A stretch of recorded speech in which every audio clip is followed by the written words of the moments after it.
Olá, seja bem-vindo à série Vencedor. Vamos para a palestra 5, para mais um episódio. Você que está assistindo, parabéns, muito obrigado por estar consumindo aí o nosso conteúdo. Se você estiver gostando, sinalize, deixe o seu like. Se não estiver gostando, pode deixar o seu dislike, mas comente por que você não está gostando. O que não está legal nessa série para você, que eu vou com certeza evoluir. A gente vai crescer com a sua crítica, tá bom?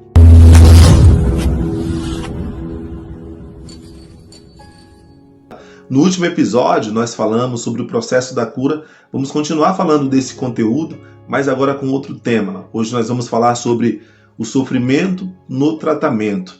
Então, ainda falando sobre esse processo de tratamento, o tratamento é parte indispensável do processo de cura. Quando uma pessoa está doente, ela precisa ser tratada. Não sei se você já passou por uma fase onde você estava muito bem, estudava, trabalhava, ia para a faculdade, ia ao supermercado, ia ao shopping, até viajava.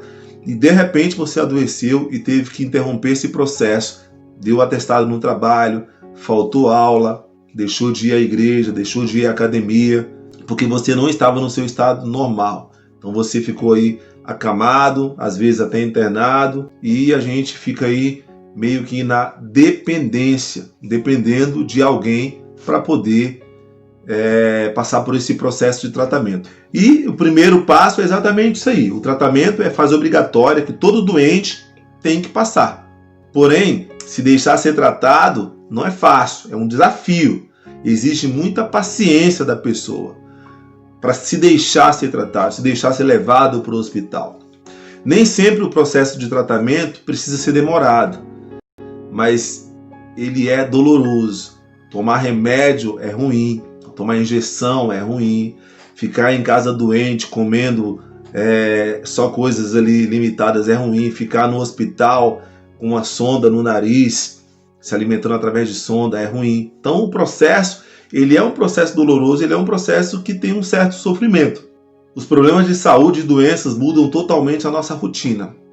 Então a gente vive de uma forma e quando a doença vem, a gente precisa mudar totalmente a nossa rotina. Eu tive uma experiência com a minha mãe teve 2 internações. A primeira internação, ela teve problemas cardíacos e a minha mãe era fumante, sedentária, bebia cervejinha no fim de semana, comia muita comida gordurosa e ela já tinha problema de coração, então isso acabou que agravou o problema dela.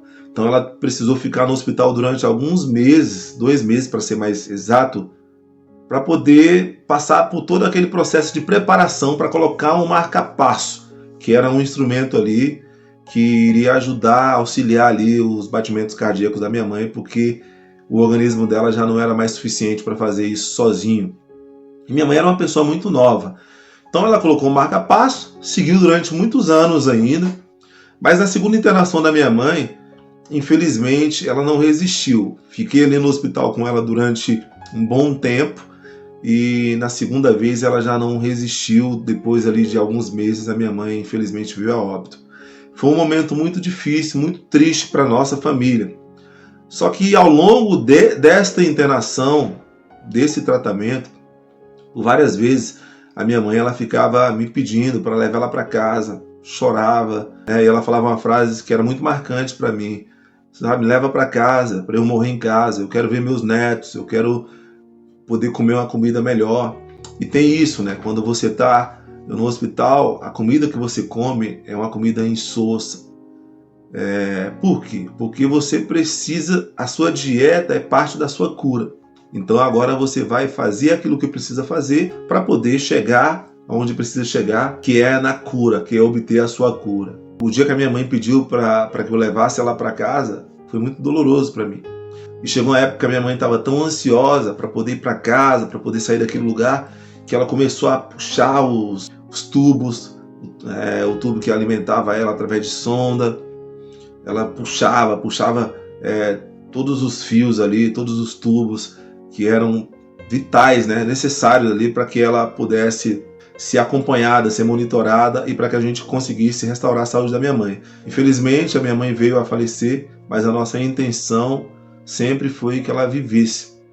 por isso nós a mantínhamos ali no hospital. E teve um período que foi mais doloroso ainda, mais doloroso do que ver a minha mãe chorando, pedindo para ir para casa, foi ter que chegar à conclusão, junto com os médicos e enfermeiros, que nós iríamos precisar amarrar as mãos da minha mãe ali na maca, para que ela não puxasse os instrumentos. Isso é muito doloroso, isso é muito doído. Quando isso aconteceu comigo, eu lembro que eu fui pro banheiro, e aí teve uma enfermeira, foi lá e falou: "Seu Glauco, o senhor vai chorar, não é?" Eu falei: "Eu não aguento ver essa cena não." E ela falou: "Então vai lá fora, porque aqui no banheiro a sua mãe ainda consegue te ouvir, isso vai dificultar a saúde dela." E eu fui lá fora e desabei. Porque assim, além da minha mãe já estar presa em um hospital, sem poder ir para casa, ela ainda iria ficar presa na maca. Então aquilo partiu meu coração. Então foi um sofrimento muito grande, aquele processo de cura da minha mãe. Era um processo de cura, não deu certo, mas a intenção é que ela se curasse. Então a mesma coisa vai acontecer com você na sua cura emocional. Você vai passar por alguns processos onde você vai precisar ser paciente, um processo onde você vai ter que abrir mão de algumas coisas. Então você vai com certeza precisar ser muito paciente. Nenhum tratamento é confortável, por mais humanizado que seja. Todo e qualquer tratamento incomoda, mexe com o que está doendo. No caso dos pacientes com doenças físicas, nem sempre eles podem escolher. Nem sempre eles podem falar: "Poxa, eu quero ser tratado em casa." Às vezes o familiar, como foi o meu caso, tem que tomar a decisão pelo paciente que tem uma doença física. No caso do paciente que tem doenças emocionais, é diferente. Quem toma a decisão é você. É você que decide se quer ser tratado ou não. É você que decide se quer ser curado ou não. Como você sabe que está doente emocionalmente? É simples saber. Como é o seu relacionamento interpessoal? Seu relacionamento com as pessoas? Seus familiares, seus amigos, seus líderes espirituais, seus professores. Como é o seu relacionamento? Se você é uma pessoa que tem problemas interpessoais, sabe, guarda mágoas, se ressente muito rápido, é reativo, não consegue interpretar as críticas, é uma pessoa que ofende as outras, que vive tendo confusão, quer seja na sua casa, no seu trabalho, na rua, tem briga no trânsito, briga na fila do banco. Você tem dificuldade em lidar com as pessoas. Se você tem muita dificuldade em lidar com as pessoas, essa é uma denúncia de que você tem problemas emocionais. Eu era assim, um cara extremamente ofensivo, porque a estrutura que eu fui criado foi uma estrutura muito precária. Então eu tive que aprender a me defender por conta de preconceito de pessoas, por conta do lugar que eu vivia. Eu vivia em um lugar onde tinha muita pobreza, onde a gente era discriminado pelo status. Então eu acabei que eu me tornei uma pessoa muito reativa. E ao longo do tempo eu vivi isolado, eu não gostava muito de pessoas e tudo que eu fazia era sozinho. Ia ao cinema sozinho, ia ao restaurante sozinho, viajava sozinho inclusive. Viajei para muitos lugares sozinho, Rio de Janeiro, São Paulo, Bahia, sempre sozinho. Eu falava que eu estava me curtindo. É saudável você ter um tempo consigo mesmo e se curtir, mas quando você sempre faz essas coisas sozinho e quando você faz na companhia de alguém, você briga, você se estressa, então isso é uma denúncia que você precisa de ajuda. Eu vivi, como eu falei para você aí, momentos muito delicados, porque eu cresci na periferia. Eu morei nas ruas com os meus pais, porque a gente não tinha para onde ir depois que derrubaram a nossa casa. Aí depois eu vi o meu pai sendo assassinado na periferia que a gente morava. E vivi momentos muito difíceis. Teve um momento muito delicado, foi quando mataram o meu pai. Mataram o meu pai, eu me armei todo para ir vingar a morte do meu pai. Só que no dia que eu ia vingar a morte do meu pai, eu fui convidado por uma pessoa que sempre me chamava para ir à igreja. Eu sempre dizia não para ele. Mas naquele dia que eu estava ali com a arma na cintura, estava muito drogado e pronto para ir vingar a morte do meu pai, parece que uma força me tomou. e como se tivesse falado comigo: vai para a igreja, desiste desse crime, vai para a igreja. E eu fui. E paguei um preço por isso, porque as pessoas que estavam ali no carro, que eram os comparsas que eu tinha encontrado para ir vingar a morte do meu pai, inclusive meu irmão estava lá, eles começaram a me agredir. Você é louco, os caras matou seu pai, você vai para a igreja rezar, você é um trouxa. E começaram a falar um monte de palavra de baixo calão comigo. E eu fui agredido ali, mas mesmo assim decidi pagar esse preço e ir para a igreja. Fui para a igreja. Chegando na igreja, eu tive uma mudança de mente total e completa. Claro que eu ainda continuei usando algumas drogas que eu usava, porque eu não consegui largar imediatamente. Eu tive uma mudança. E essa mudança suscitou uma ira dentro do seio da minha família, porque eu sou de uma família onde era olho por olho e dente por dente. O senso de justiça, de vingança, era altíssimo dentro da minha família.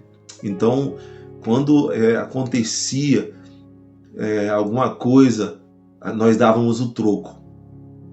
Esse era o estilo da minha família. E eu fui ali para a igreja, quebrei a tradição, porque a minha família era católica. A minha mãe queria que nós seguíssemos aquela tradição católica e eu quebrei isso. Eu fui ser agora cristão protestante e isso já chateou muito a minha mãe. E teve um outro ponto: depois de algumas semanas, a minha mãe veio me cobrar por que eu não fui vingar a morte do meu pai. Por que eu não fui lá matar o cara que tinha matado meu pai. E eu falei: mãe, eu perdoei. E ela surtou. Ela falou: como assim você perdoou? Você tá louco? O cara matou seu pai. O cara deixou vocês órfãos. Você tem 13 anos de idade. Ele deixou você e os seus irmãos menores órfãos. Me deixou aqui sozinha para criar vocês sem a menor condição financeira. Você tá louco? Como você perdoou? Você tem que vingar a morte do seu pai. É uma questão de honra. Eu ouvi isso. Eu falei para ela: eu perdoei, mãe. Eu não vou matar esse cara porque não vai mudar nada na minha dor. E principalmente, mãe, não vai trazer o meu pai de volta. Então eu não quero mais vingar. Eu já estou com uma ferida muito grande nas minhas emoções. Eu não quero acumular mais uma. Eu corri o risco de ser preso. Eu certamente seria preso. Eu iria carregar esse crime nas minhas costas durante a minha vida inteira e isso iria manchar a minha vida. E eu falei para ela que eu não queria. E ela me falou: então você vai ter que fazer uma escolha. Ou você fica nessa casa, ela falou com essas palavras: ou você fica na minha casa, ou você fica nessa desgraça dessa igreja. Foram palavras muito duras, de um coração muito machucado. Quem poderia culpar minha mãe? Ninguém poderia culpar. Mataram o nosso pai, o esposo dela. Ela estava querendo justiça. A justiça comum não fazia o seu papel. Então, ela estava querendo justiça. E ela me pediu para ir vingar a morte do meu pai. E eu falei que eu não ia. Então, tive que escolher sair de casa ali, ainda muito novo. Tinha ali entre 13 e 14 anos. Fui morar em um lugar onde fiquei sozinho ali durante alguns anos. Graças a Deus já tinha encontrado um emprego formal, que era um trabalho de office boy que eu fazia em uma agência de viagens, como eu já expliquei no último vídeo, inclusive. E a partir dali eu tive que tomar decisões na vida. Então, por exemplo, eu tive um grande desejo no meu coração de morar fora do país, fazer um intercâmbio, só que eu não sabia falar inglês. Então, tomei a decisão de estudar inglês e perseverar naquele objetivo. Tive que terminar os meus estudos no meu colegial, segundo grau. Então tomei uma série de decisões ali sozinho. E infelizmente todo o meu histórico de vida, ele acumulou muito lixo emocional dentro de mim. Então eu tinha um sentimento de menos-valia muito grande. Eu não achava que eu era capaz. Eu tive muita dificuldade para aprender inglês, por exemplo. Eu sempre tive muita dificuldade com matemática, com exatas. Não tive tanta dificuldade com humanas, porque sempre fui de ler muito. Como eu era sozinho, isolado, então eu lia muito, mas sempre tive muitas dificuldades. E infelizmente todas essas mazelas, esses lixos emocionais que eu acumulei, as palavras malditas que eu ouvi, preconceito, a pobreza extrema que eu vivi na periferia, o assassinato do meu pai, amigos que eu perdi assassinado também, as drogas que eu usei, todas essas coisas acumularam muito lixo muitos lixos dentro de mim. Eu era um depósito de lixo emocional, literalmente. E levou-se um tempo para limpar a minha vida, para eu poder limpar. Então, durante muito tempo, eu fui vítima. E é exatamente sobre esse subtópico que eu quero falar aqui. Vítima ou responsável? Uma vez eu estava ouvindo uma palestra de um palestrante chamado Paulo Vieira. E eu achei ele muito arrogante. Eu não gostava desse palestrante. Eu achei ele muito arrogante. Estava no meu carro e ele começou a falar ali: você tem a vida que merece. É isso mesmo. Se você é pobre, infeliz, é sozinho, abandonado, você merece isso aí. Você tem a vida que você merece. Responsabilidade é sua. Ele estava falando sobre autorresponsabilidade. Então quem tem que mudar são os outros na sua vida. Quem é responsável pelos percalços que você vem passando até hoje? Isso é autorresponsabilidade. Não porque a minha história de vida, porque eu não tive oportunidade, não porque meu pai me machucou muito, não porque eu engravidei e depois eu não pude mais largar a faculdade. Papo furado. Diz para quem está do lado, papo furado. Você está sendo duro comigo, se eu não sei o que é o resto, você nem imagina. Quem não te conhece, é um termo bem nordestino, não sei se tem por aqui. Quem não te conhece, que te compra, diz assim: eu sei quem você é, então vou parar de historinha que eu sei quem você é. Quem não te conhece, que te compra, se eu te conheço, filha. Só que aquilo me irritou, aquilo me irou. Por quê? Eu era uma pessoa sofrida. E a maioria dos sofrimentos da minha vida eram sofrimentos involuntários, quando eu ainda era criança. Que culpa eu tinha de ter perdido meu pai? Que culpa eu tinha de ter a minha mãe contra mim? Que culpa eu tinha de ter nascido em uma periferia, na extrema pobreza? Que culpa eu tinha dessas coisas? Então eu fiquei me perguntando essas coisas. Eu falei: esse cara tá viajando. Como é que ele pode falar um negócio desse? Sem conhecer as pessoas. Jogar isso na cara das pessoas. Que a culpa é delas. Só que na verdade ele não usou a palavra culpa. Ele usou responsabilidade. Só que responsabilidade e culpa são quase sinônimos. Quando você fala: a culpa é sua, a responsabilidade é sua. Você que deveria ter cuidado disso aqui. Quebrou porque você não cuidou. É a mesma coisa. Está falando ali culpa, responsabilidade, é quase que a mesma coisa. E aí ele começou a falar. E eu fiquei muito chateado com aquele palestrante. Aquilo simplesmente não fazia sentido para mim. Eu vi uma pessoa falando que a culpa era minha por estar vivendo uma vida sofrida e totalmente sem estrutura no alto da minha juventude. O que ele sabia da minha vida? Essas eram as perguntas que ecoavam na minha cabeça. Eu comecei a tentar dar certo aos 13 anos de idade. Aos 13 anos de idade eu já queria sair do Brasil. Eu queria morar em uma casa melhor. Eu queria fazer coisas que ninguém na minha família realmente queria, sabe? E eu tentei dar certo desde essa época. Então eu era uma pessoa que aos 13 anos de idade eu já estava atrás do meu primeiro emprego.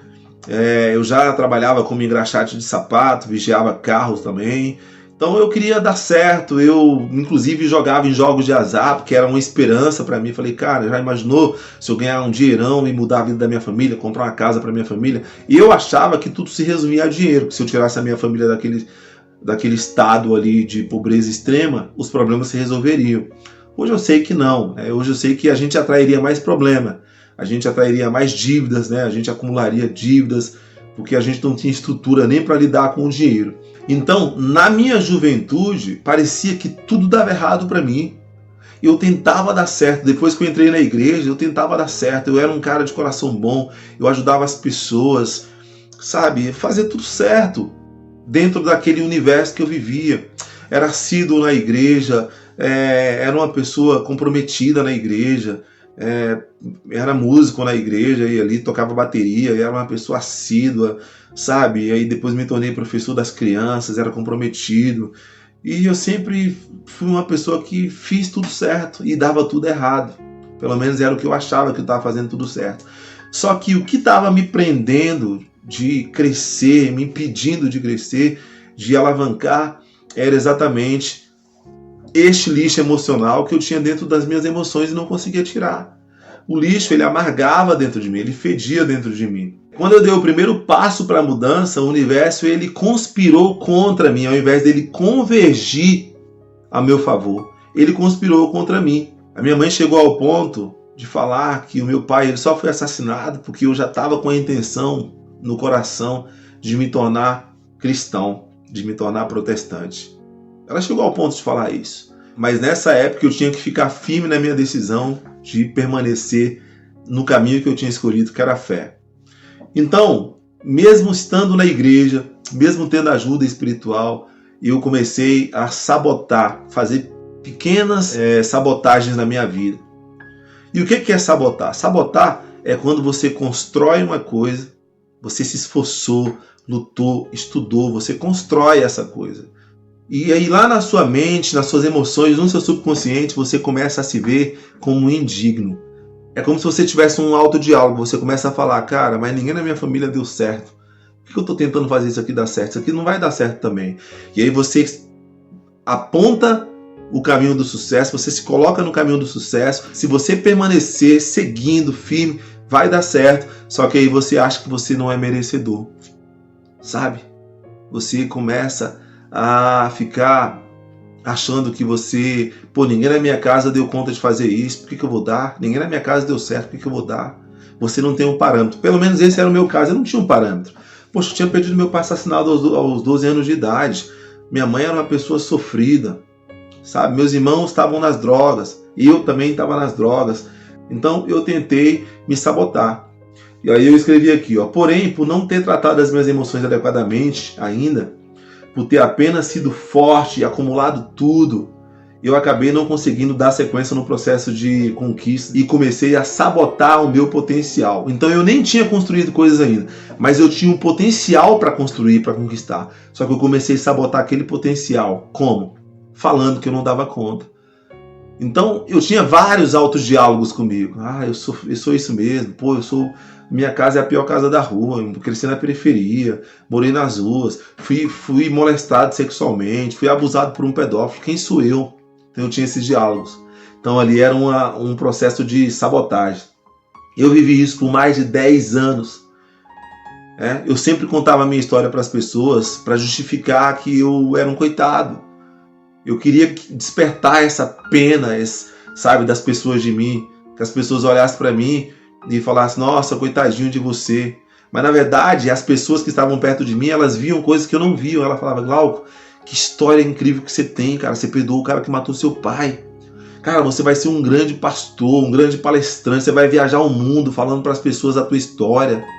Você ainda vai realizar teus sonhos. Você quer morar fora do Brasil? Cara, você pode ter certeza, você vai. Eu vejo isso claramente no teu futuro. E aí eu pensava, cara, essas pessoas são loucas. Olha o que elas estão falando. Elas não sabem de onde eu vim. Então eu tinha esse processo de autossabotagem. E, consequentemente, eu me tornei uma pessoa que não tinha uma autoestima legal. Aos 18 anos de idade, eu tinha muitas ideias de empreendedorismo. Eu queria dar certo, mas assim como as minhas emoções, a minha vida financeira era um fracasso. A coisa que mais pode mostrar para você se você se auto-sabota ou não é a sua vida financeira. Porque eu trabalhava como office boy, ganhava um salário assim muito baixo para a época, era um salário mínimo da época. Só que com o salário mínimo na época, muitas pessoas conseguiam fazer muitas coisas. E eu não conseguia. Eu era uma pessoa que como eu não tinha validação emocional, pessoas falando que me amavam, que eu era importante, primeiro que eu não desenvolvia essas coisas. A pior coisa do mundo era falar que amava alguém. Eu não conseguia, parece que tinha um peso na minha boca. Eu não conseguia falar, eu te amo. Porque nunca ninguém tinha falado isso comigo. E a outra coisa é que como ninguém tinha trazido nada de bom para minha vida, eu queria trazer as coisas boas para minha vida. Então eu comecei a me compensar. Como? Comprando. Então o dinheiro que vinha para minha vida, eu gastava. Às vezes sobrava. Eu pagava os compromissos, o custo de inglês, pagava ali o aluguel. Sobrava um dinheiro. Dava para eu comprar as coisas e guardar um pouco de dinheiro e sempre acumulando um pouquinho para poder ir fazendo ali, como se diz, futuro, um pezinho de meia. Mas eu nunca acumulei. Eu nunca poupei. Por quê? Porque eu sempre queria me compensar. Então, quando tinha um dinheiro, eu falo, cara, nossa, sobrou dinheiro esse mês, tenho que gastar. E eu gastava, eu não pensava no futuro. E isso me colocou em sérios problemas. Eu tive vários problemas financeiros, de dívida, me endividei e não conseguia dizer não para vendedores. Era uma pessoa que tudo que via eu queria comprar, toda bugiganga que via eu queria comprar.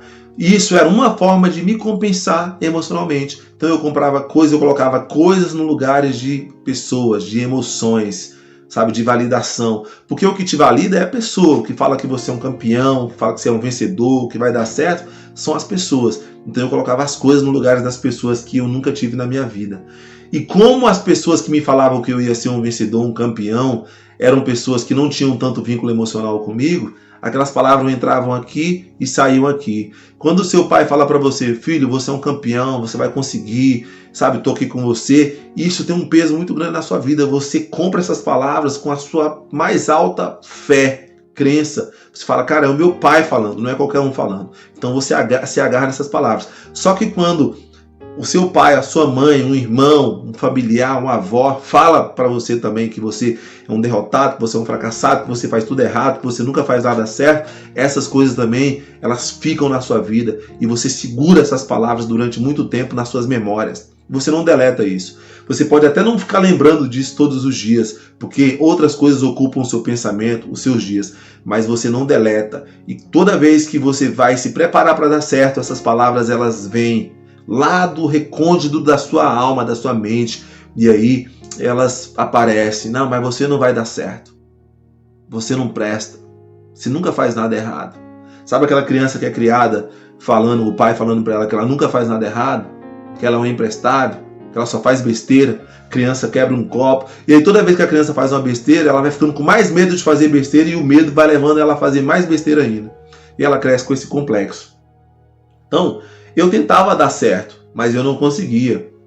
Então, se você é uma pessoa que tem a sua vida financeira desregrada, desregulada, é um sinal claro que você é uma pessoa que está se auto-sabotando. Sabe por quê? Porque você não está construindo. Você não está construindo nada para o futuro. Você está sobrevivendo. Você está pegando dinheiro, pagando dívida, pagando gastos contínuos e você está esquecendo de construir o seu futuro. Você tem viagens para fazer, você tem coisas importantes para comprar, você tem filhos para criar, você tem negócios para abrir e você não está conseguindo, você está sabotando. Tudo que você pode construir, você está destruindo o potencial, que é o potencial de acreditar e o potencial de economizar, de se planejar financeiramente. Então, eu comecei a me planejar financeiramente há 3 anos praticamente. Tem 3 anos que eu me organizo financeiramente. Eu estou me organizando. Até hoje ainda estou pagando dívidas de coisas, de erros que eu cometi no passado. Você entende isso? Então não coloque a sua responsabilidade na conta de Deus ou do tempo. Uma das coisas que eu menos gosto de ouvir na vida é a pessoa falando, se Deus quiser vai dar certo. Se for da vontade de Deus. Porque tem gente que fala isso porque realmente está descansando na vontade de Deus. A pessoa fala isso com calma, tranquilidade, com serenidade. Outras pessoas falam isso com covardia. É responsabilidade delas, só que elas colocam na conta de Deus. Você vai arrumar um emprego, se Deus quiser eu vou. Mas ela não sai para entregar um currículo. E quando sai, ela não persiste, ela desiste no primeiro não que ela recebe. Então existe a parte de Deus e existe a nossa parte. Então você precisa se autorresponsabilizar. Não coloque a tua responsabilidade na conta de Deus. E nem na conta do tempo. Não, deixa isso aí. Com o tempo vai dar certo. Com o tempo tudo se resolve. Não é assim que funciona. Muitas pessoas morrem na pior, esperando por um milagre, mas elas não entendem que milagre é aquilo que elas não têm capacidade humana para fazer. Então tudo que você tem capacidade humana para fazer é competência sua. Milagre é uma intervenção divina. Sabe, você está com uma doença incurável. Você precisa de um milagre. Seu filho está com uma doença que os médicos não conseguiram curar.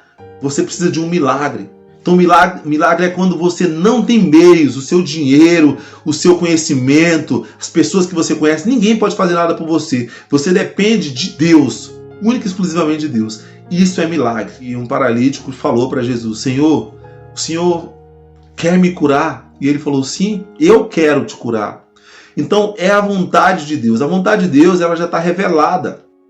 Claro que você vai ter comunhão com o Espírito Santo, com Deus, e você vai orar e Deus vai te falar nas decisões diárias que você tem que tomar, o que você tem que fazer ou não. Deus vai te orientar, te inspirar. Mas as maiores decisões que você tem que fazer na vida já estão reveladas, já estão escritas. Você só precisa tomar a decisão de fazer.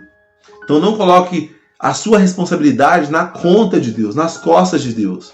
As coisas que você tem que resolver, isso é competência sua. Sabe? Quando você coloca a tua responsabilidade na conta de Deus, isso não é esperar em Deus, isso não é descansar em Deus.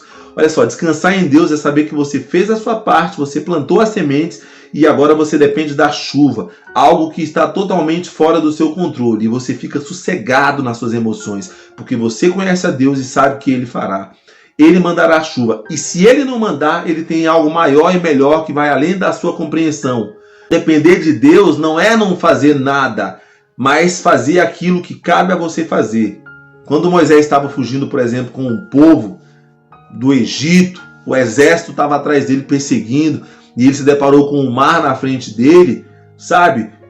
Moisés falou, e agora, meu Deus, o que eu vou fazer com esse povo? Ele começou a lamentar, e aí Deus falou, meu filho, sabe aquela experiência que a gente teve com o cajado, que eu falei para você jogar o cajado na terra e virou uma cobra, e aí eu mostrei para você o poder? Esse cajado aí é o símbolo da sua fé, usa esse cajado, taca esse cajado no mar que o mar vai se abrir. E aí ele foi lá, usou o cajado e o mar se abriu. Então, às vezes, você precisa de uma atitude. O que Moisés estava esperando ali? Que Deus ele mandasse um trovão do céu e partisse o mar no meio. Deus podia fazer? Podia. Mas Deus ele sempre vai usar a sua vida para mudar a sua própria vida. É a sua fé. Aquele cajado que Moisés tinha era a representação da fé dele. A fé que abria o mar, que removia as montanhas. E aí ele tacou aquele cajado ali na água, as águas se partiram ao meio e o povo passou ali de pés enxutos naquele meio. Então você precisa entender isso. Todo fruto é dado a partir da semente. Deus sempre vai usar aquilo que você tem nas mãos para realizar aquilo que você tem no coração e na sua visão. Então não coloque aquilo que você tem que fazer na conta de Deus. Faça e saiba que se Ele te mandou, se Ele te mostrou, se Ele te ordenou, então Ele quer que seja feito. Não seja desistente. Ao longo de vários anos eu vivi uma fase onde iniciava várias coisas e não concluía. Eu não ia até o fim. Eu desistia quando encontrava dificuldades. E eu tenho certeza que você já pode ter passado por isso também. Talvez você começou um curso de inglês, não terminou e colocou a culpa no problema financeiro. Talvez você começou um curso de música, não terminou. Começou um curso de informática, não terminou. Começou um namoro, aí quando veio o primeiro problema, desistiu do namoro. Estava no trabalho, quando o patrão começou a te arrochar, te dar metas, sabe, para poder esticar você, crescer você, você foi lá e desistiu. Uma coisa é quando você muda, às vezes você muda, sabe? Às vezes você está fazendo um curso, pô, o curso não está legal, vou fazer um outro curso. Você vai lá e muda. Agora, quando você desiste, não. Isso acontece, inclusive, com a igreja. Você está numa igreja, pô, você sente que o teu tempo ali passou, você agora está sendo um peso, você está atrapalhando as pessoas que estão ali, você se sente amarrado e você vai lá e muda e vai para um lugar onde você sabe que você vai se encontrar e você vai poder dar mais de si. Então, você muda para esse local. É diferente. Agora, quando você desiste, não. Então, você precisa saber do seguinte, você não pode ser um desistente. Se você é um desistente, é um sinal claro que você não tem as emoções curadas. Então, nesse processo, sofrimento no tratamento, o sofrimento ele vai provar se você realmente quer se tornar a pessoa que você diz que quer se tornar, se você realmente quer adquirir aquilo que você diz que quer adquirir. É esse processo que vai mostrar os problemas que provam você, que mostram para você. Se você é uma pessoa que se auto-sabota por conta do processo de tratamento, entrou ali, por exemplo, em uma igreja, e aí as coisas não dão certo no tempo que você quer que dê, e aí você desiste, você, infelizmente, é uma pessoa que está se auto-sabotando. Eu vou falar disso no próximo episódio. Quanto tempo levou para eu dar certo em algumas áreas da minha vida? Quanto tempo levou? Eu levei muitos anos para dar certo em algumas áreas da minha vida. Eu sonhei em morar nos Estados Unidos quando eu tinha 14 anos de idade. Hoje eu estou com 36 e hoje eu moro nos Estados Unidos. Eu sonhei em morar, em viajar para fora do país quando eu tinha 14 anos de idade. Entre 12 e 14 anos de idade. Eu morei na Inglaterra entre 2011 e 2012. Então assim, leva-se tempo para construir aquilo que você quer. Só que você não pode desistir porque você acha que está sofrendo demais. Não, esse negócio de ser cristão não é para mim, esse negócio de psicólogo não é para mim, esse negócio de ficar ouvindo essas palavras aí não é para mim, e aí você vai viver a sua vida de qualquer jeito e vai deixar a vida te levar. Você não nasceu para deixar a vida te levar, você leva a vida, você comanda a sua vida. Você diz para onde você quer ir. Você escolhe o tipo de pessoa que você quer viver, com quem você quer viver, o tipo de esposa que você quer casar, de cônjuge que você quer ter, o lugar que você quer morar. Você escolhe a educação dos seus filhos, você escolhe tudo. É você que escolhe. Então você precisa se autorresponsabilizar. Por que aquele palestrante falava aquelas coisas e me machucava tanto? Porque eram verdades. Eu não tinha culpa de ter sido submetido a vários sofrimentos, mas era responsabilidade minha não deixar a minha vida dentro daqueles sofrimentos. Eu tinha que sair daquele sofrimento. Eu tinha que mudar a minha realidade, que dependia de um passo meu. Então a mudança da sua vida não depende do seu pai, da sua mãe. Sabe, você tem que ser grato aos seus pais. Pô, mas meu pai me batia, minha mãe fazia isso, minha mãe... Cara, mas se eles te trouxeram até aqui e hoje você tem de 16 anos acima, meu irmão, você já pode tomar suas escolhas. Quais são suas metas? Persiga as suas metas. Que a sua meta seja primeiro amar você próprio, depois amar os outros. E sabe o que é amar? Amar é estar bem consigo. A pessoa que se ama, ela não fica conflitando com ela mesma. Ai, eu sou negro. Ai, minha orelha é grande. Ai, meu nariz é grande. Ai, minha testa é grande. Ai, as pessoas falam isso. Ai, as pessoas falam aquilo. Não, você tá bem com você, cara. Você se curte. Você vai ao shopping, você anda de bicicleta, você pratica esportes, você vai à igreja, você lê, você sorri. Você tá bem, você não tem pensamentos suicidas. Você tá bem com você mesmo. Isso é amor. E aí, como você tá bem com você mesmo, aí você vai lá e encontra, por exemplo, a namorada. E aí tudo que você quer pra você, esse bem que você quer pra você, se é pra cima, você quer pra pessoa. Você fala, cara, eu sou feliz, eu quero ser feliz com alguém, eu quero compartilhar essa felicidade com alguém, eu quero compartilhar as minhas viagens, eu quero compartilhar as minhas economias, o meu dinheiro, a minha riqueza com alguém. Aí você vai amar o próximo, porque você se ama. Então é amar o próximo como você se ama, amar o próximo como a si mesmo. Então se você não se ama, se você não se fornece essas coisas, o que você vai dar pro próximo? Revanche, vingança, sabe? Você vai ser ofensivo, você vai atacar todo momento para se defender. Você vai dar pro próximo aquilo que você tá cheio. Então se você é uma pessoa que tem problema com as pessoas, você tá dando para as pessoas aquilo que você tem dentro de você. Toda pessoa que tem problema com os outros também tem problema consigo. Eu estou falando isso porque eu sou um filósofo, porque eu ouvi um filósofo falando. Eu estou falando isso porque eu vivi isso. Eu era um cara totalmente problemático, pensamentos acelerados, pensamentos que me incomodavam. Cara, eu estou aqui morando sozinho, o meu pai foi assassinado, eu sou um desgraçado, eu sou uma desgraça, eu vou me matar, eu não quero existir. Eu vivia falando essas coisas. Hoje, se eu estou aqui dentro de casa, eu tô cantando, eu olho na frente do espelho, tô fazendo gracinha. Caraca, tu é bonitão, hein, negão? Eu tô malhando, por exemplo, aí tiro a camisa, aí fico me exibindo na frente do espelho. Isso é o quê? Isso é se achar? Não, isso é autoestima.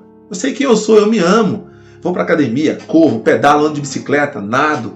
E aí você pode pensar, pô, mas tu também é rico, né, pra fazer essas coisas. Ainda não. Tô no processo, tô no caminho da riqueza, mas ainda não sou rico. Mas é porque eu descobri uma felicidade dentro de mim, sabe? Isso não quer dizer que, em vez em quando, eu não esteja chateado. Por exemplo, ontem eu estava me sentindo drenado, praticamente. Ontem eu estava me sentindo muito mal. Eu tenho alguns momentos onde eu vivo chateado, onde eu tenho uma chateação ou outra. Mas o meu estado permanente é um estado de uma pessoa feliz. Eu não tenho muitas coisas ainda que eu quero ter. Minha empresa ainda está em construção. Alguns sonhos meus estão em construção. Mas eu não estou esperando construir as coisas para poder ser feliz. Eu aprendi a ser feliz com o que eu tenho, com o que eu sou, e estou me encaminhando para onde eu quero chegar na vida, o legado que eu quero deixar. Então, não se auto-sabote, não seja um desistente. Passe pelo processo do tratamento, suporte o sofrimento. A dor não é para te matar, a dor ela faz parte do processo que está levando você para a cura. Então é isso aí, espero que você tenha gostado desse vídeo. Eu estou ansioso para iniciar um novo tema e para trazer para você aqui um novo tema que nós vamos tratar no próximo episódio. Nos vemos no próximo vídeo. Que Deus te abençoe. Até lá.